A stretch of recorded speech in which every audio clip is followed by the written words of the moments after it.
isolamento social foi transformado numa questão política. Isso, para nós, cientistas, não tem nada a ver. Entendeu? Ele tem que ser feito do mesmo jeito que as outras coisas têm que ser feitas. Né? O isolamento social o horizontal e o vertical tem que ser feito. Por exemplo, para nós sairmos agora dessa enrascada, tem que ter um plano. É isso que o pessoal está perdendo tempo discutindo política, quando a gente teria que ter um plano preciso, bem feito, para sair. E todo mundo deveria estar entendendo isso. Mas aí esbarra na questão daquele que eu coloquei aí, da letra D até a letra H. A educação é um problema, as pessoas nem compreendem. Tem gente que acha que pode matar o coronavírus com chinelo. Então, esse é o grande problema que a gente tem, né? Aí vocês têm um papel fundamental nas explicações, nas traduções que vocês fazem da informação produzida pela ciência. Mas, assim, só para vocês terem uma ideia, uma cidade global é uma cidade que ela vai além do que é o seu país, o país onde ela fica. É uma cidade que é mais importante que o seu país. E as nossas cidades, elas cresceram de uma forma errática, e nós temos um elemento aqui, que eu acho que é o elemento principal que as cidades brasileiras têm, particularmente São Paulo e Rio de Janeiro, que é a desigualdade. Eu acho que isso gera um problema muito sério. O IDH do Brasil, por exemplo, comparado com o IDH de outros países do mundo, é um IDH bem mais baixo, ele não chega nem a 0,7, e isso se dá porque a gente realmente não conseguiu trabalhar na desigualdade. E as cidades têm uma fragilidade grande, que é qualquer elemento que falte numa certa quantidade, se faltar água, se as nossas leis forem ruins, qualquer um desses elementos aqui pode fazer um ataque no sistema, né, que é a nossa principal visão, que é a visão sistêmica.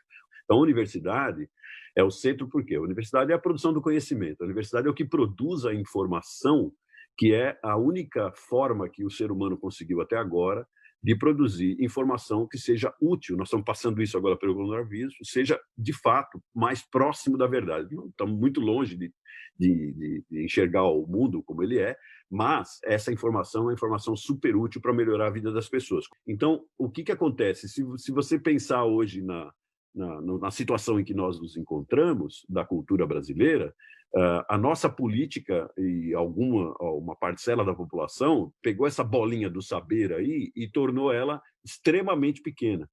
E aumentou, por exemplo, pode aumentar crenças. Então, e isso dentro da cidade, cada cidade tem esse seu conjunto com as bolas com seus tamanhos característicos. No Brasil e em São Paulo, nós temos excelente ciência, excelente conhecimento, excelentes artistas, excelentes jornalistas, nós temos tudo excelente. O problema nosso está em gestão, né? Quando chega na hora da gestão, a gente não consegue fazer a gestão direito. As regiões que têm o mais alto IDH, então começa a aparecer questão de desigualdade.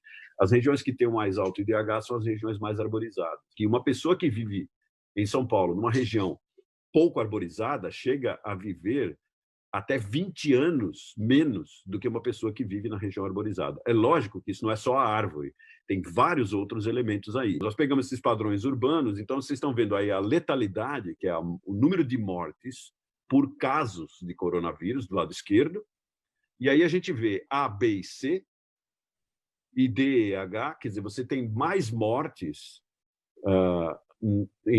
por caso em D e H, apesar de você ter um número de casos muito maior na época que a gente fez, no dia que a gente fez aqui, que é dia 23 de abril, a gente tinha um número bem maior de casos nas regiões A, B e C, e mesmo assim o número de mortes é menor. Por quê? Quando a gente faz a análise de redes, o que a gente vê? A gente vê que educação e renda, isso é óbvio, mas ninguém tinha mostrado isso com números, como a gente está mostrando, pelo menos que eu saiba.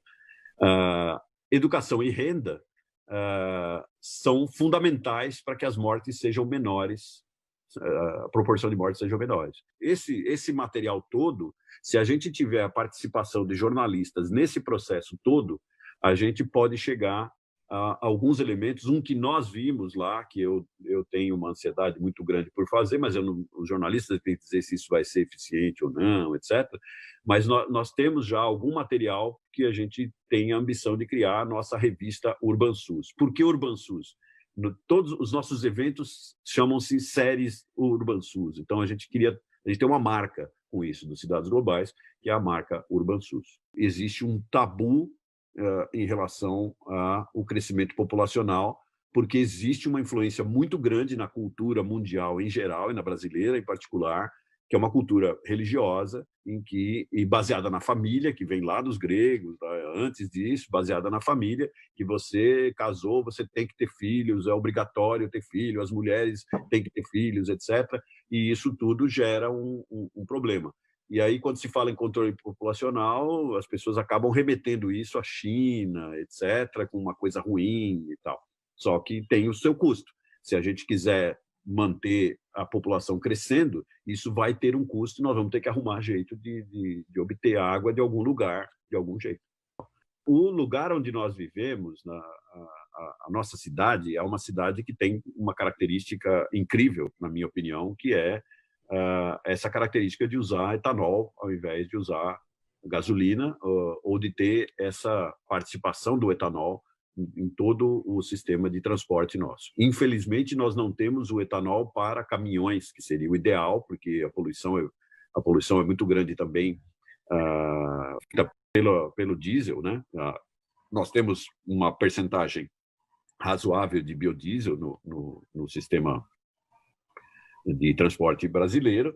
Então, o Brasil, e São Paulo em particular, eu digo São Paulo em particular porque São Paulo é a cidade mais fácil de você encontrar etanol, as outras cidades não são tão fáceis assim, o etanol está sempre bem mais caro. Em São Paulo é o lugar onde você realmente encontra o etanol com preço que você pode usar. E o uso do etanol, ele ajuda muito, porque um dos materiais tóxicos na poluição, a poluição é feita por metais, ela causa problemas, né, na gente, e esses metais, eles vinham mais da indústria, mas caiu bastante a poluição na indústria. Alguns metais podem estar nos combustíveis também. O chumbo, particularmente, até 1989, quando a gente obrigou a fazer gasolina sem chumbo aqui no Brasil, aí você vê direitinho a queda, nós chegamos a ver isso já, dentro das árvores, inclusive, com essa queda no chumbo. E outra fonte de material é o atrito entre as peças do carro, que gera metais e gera essa poeira de metais. Tudo isso se junta num monte de coisas que formam um material particulado. E esse material particulado, quando ele entra no nosso pulmão, ele carrega substâncias tóxicas que enfraquecem as nossas células, podem gerar câncer, podem gerar uma série de problemas. Então, usar o etanol, usar a energia renovável é super importante para ajudar nessa questão da saúde. A outra questão da energia renovável é que nós estamos no caminho.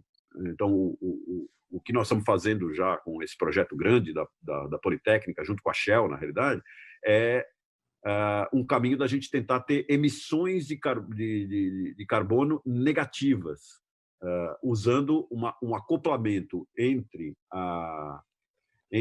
a bioenergia, o uso de bioenergia, e técnicas que nós chamamos de sistemas de captura de carbono. Isso, em inglês, é chamado BECS, Bioenergy and Carbon Capture Systems. Quando você junta as duas coisas, no relatório IPCC 1,5 grau, que eu fui coautor, nós colocamos essa tecnologia como uma das principais para a gente caminhar para o carbono negativo e tentar evitar passar dessa marca de 1,5 grau.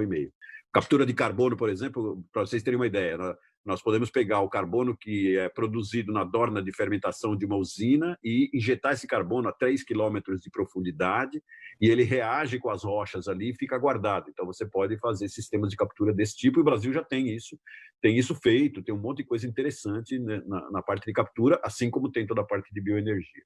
A desigualdade, Milena, ela realmente é o foco principal nosso, porque, é o que eu te falei, eu e outros fomos detectando que esse é talvez o mal principal que nós temos, que poderia realmente ajudar não só a população. A ética que a gente trabalha não é uma ética intrínseca, não é uma ética de ter dó de quem não tem saneamento, não é isso. Isso se faz normalmente, e vocês no jornalismo fazem isso para mostrar as histórias pessoais. Não é isso que nós vemos. Nós vemos sistemicamente. O que isso significa? Que se eu melhorar o saneamento nos lugares da região D, onde tem a maior favela, e essas pessoas tiverem uma qualidade de vida melhor, a qualidade de vida da A, B e C também vai ser melhor. Se toda a cidade, se a parte fraca da cidade melhorar, toda a cidade melhora e a parte forte, entre aspas, ou mais, onde tem mais renda, etc., também vai melhorar. Nós vamos ter gente melhor educada, nós vamos ter melhores funcionários nas empresas, nós vamos ter mais ideias, mais gente pensando, etc.